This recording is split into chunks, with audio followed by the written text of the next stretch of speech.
99% of people will lose crypto storing in self-custody. Binance CEO CZ says.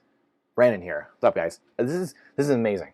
And we're going to parse through it in two ways really quick. And this is, number one, hilarious. The guy's trying to cover his own butt, obviously. They're getting massive withdrawals over the last 2 weeks when this came out. And that's why he was saying that, number one. He was trying to get people to not come withdraw and have liquidity problems at his exchange because people were taking out billions of dollars of crypto and Bitcoin and taking it out. So he was super scared. They're going to go under, quite possibly, right? Why else would you say things like that? It wouldn't matter. If you were totally solvent and you had all the funds, it wouldn't matter. You could just sit back and say nothing and be like, yeah, I don't need to say anything. Like, do whatever you want.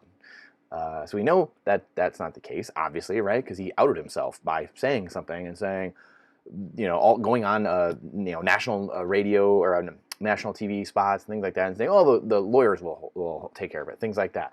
And so that's why this is hilarious, because he's literally outing himself and he's showing his hand, showing that by giving people terrible advice, which I'm going to parse through and say it's not terrible advice in a second, but by giving people terrible advice and saying don't take it off exchange and trust me with it when we've just seen all these other exchanges blow up is just laughable. And also it shows his hand, shows his cards that they don't have all the funds, it looks like. Could be wrong, but it looks like they don't have the funds because he's saying he's scared. He's saying things like, oh, you're trying to scare people and strike fear into people that them holding their own keys is somehow a bad thing. Them having custody of their own assets, their own property is somehow a bad thing.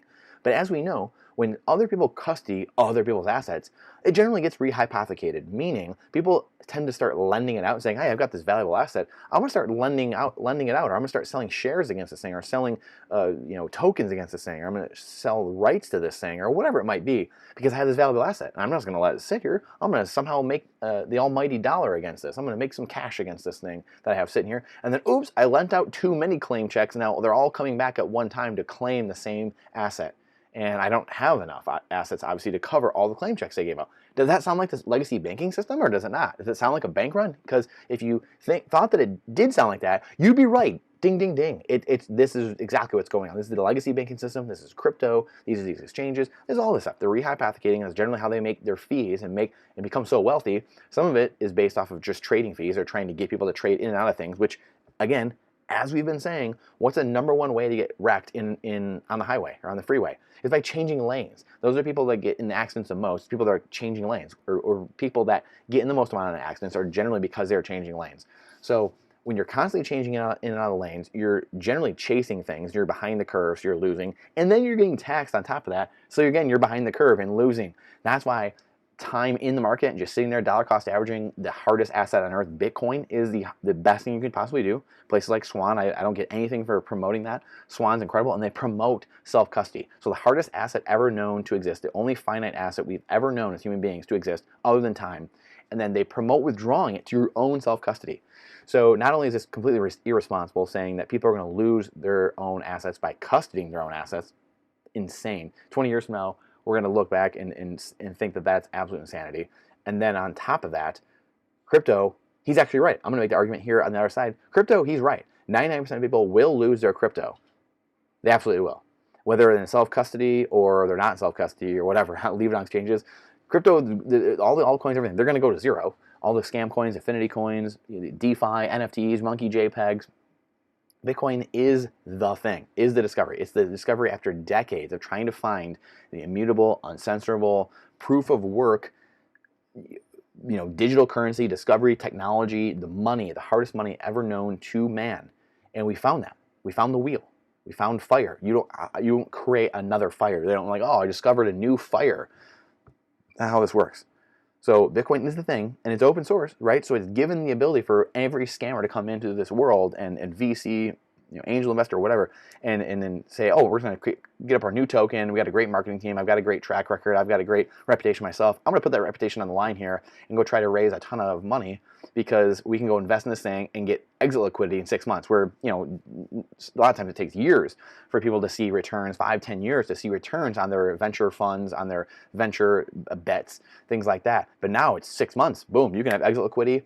If your thing has fees, or if you don't have fees, I guess, right, and you're getting yield on it, you are the exit liquidity. That's a great rule of thumb. If you're the one that thinks you're making out and it's too good to be true, then you are the exit liquidity. You are the one that's going to be holding the bag and getting dumped on. And we have this over and over and over again. All these bull runs and then the subsequent bear. We've had this every single time. Like, this is not me saying this. Go back and just look at this past year. Has anyone lived through this and seen what's happened? Exchanges blowing up everywhere, rehypothecation of assets, fake assets blowing up, fake exchanges blowing up. Bitcoin is the only thing, and it's proven itself every single year, over and over again. TikTok, next block, every 10 minutes, doing what it's supposed to do. And all the other layer 2, layer 3 things being built on Bitcoin will eventually take out the rest of crypto. And anything that's left in crypto will just migrate to Bitcoin on layer 2, 3, 4, 5, 6, 7. It'll just become, they're just proving grounds in a way for the higher layers of Bitcoin. So CZ is right and he's wrong in and of this. So let me know if that makes sense. Please like and subscribe to this channel if you like what we're doing here. If you don't, please let us know. Let us know in the comments. We can battle it out. But please like and subscribe and share to someone you think that might get something out of this. And I look forward to seeing what your thoughts are. Because like I said, I just made a case for both things. CZ is being very irresponsible, saying that people should be taking a Bitcoin. This is a PSA. Buy Bitcoin. That's it. This is not financial advice. This is freedom advice. That's what this channel is about. It's about freedom. It's freedom advice. Take a Bitcoin, hardest asset, uncensorable, uncorruptible, permissionless, trustless, right? All the greatest qualities, characteristics of money, and put it into your own cold storage wallet. Take it off the exchanges, put it into your own custody. It's not hard. It takes a few minutes. We have videos on our website, Ben sessions, Bitcoin sessions, and there's tons of videos, tons of YouTube videos on how to self-custody, how to just copy and paste addresses, scan QR codes, whatever it is you want to do. Just send it from one place, boom, send it to your cold storage wallet, and then it's in savings. Don't even have to touch it. Don't have to think about it. Don't have to worry about it. Save your seed phrase, save in a separate location, on a metal plate or something like that. But don't get confused. Don't get scared. This is what I could have got in 6, 7 years ago into Bitcoin, but I didn't because I was scared initially for something that only takes a couple minutes. Like, what's this wallet? What's this other thing? And that scared me away. Do not make the mistakes I made, and I only got in 4 years ago instead of 7 years ago. So do not make my mistakes. And it cost me a lot of fiat, right? It cost me even more Bitcoin I could have had. So get Bitcoin. That's it. Put it in your self-storage, your self-custody, and that's all you got to do. And just sit back and keep making fiat, keep living your life, saving Bitcoin, saving the hardest asset known to man. And then 10 years from now, 20 years from now, you're going to look back and just laugh at everyone that was just saving in dollars, a depreciating asset. Depreciating, a dollar should really be on the balance sheet side of the liabilities, not your assets, because it's losing value every single year. So technically, a dollar is not savings. It's not an asset. It should be on the liability side of your balance sheet. And when you start understanding that, you start investing and thinking very, very differently. So, CZ, you're right and you're wrong. And let me know what your thoughts are about this, about those two sides of the spectrum. Like I said, crypto, people will, whether it's in custody or not, people will lose everything. Basically, 99% of people will lose everything eventually. And also, custody itself is important with Bitcoin, though. So I appreciate you. Let me know what your thoughts are, and appreciate your time and your energy. It's the most important asset we have. It's the only other finite asset we have besides Bitcoin. So Bitcoin is time, and time is Bitcoin. It's the only fair trade to make. We'll see you on the next one.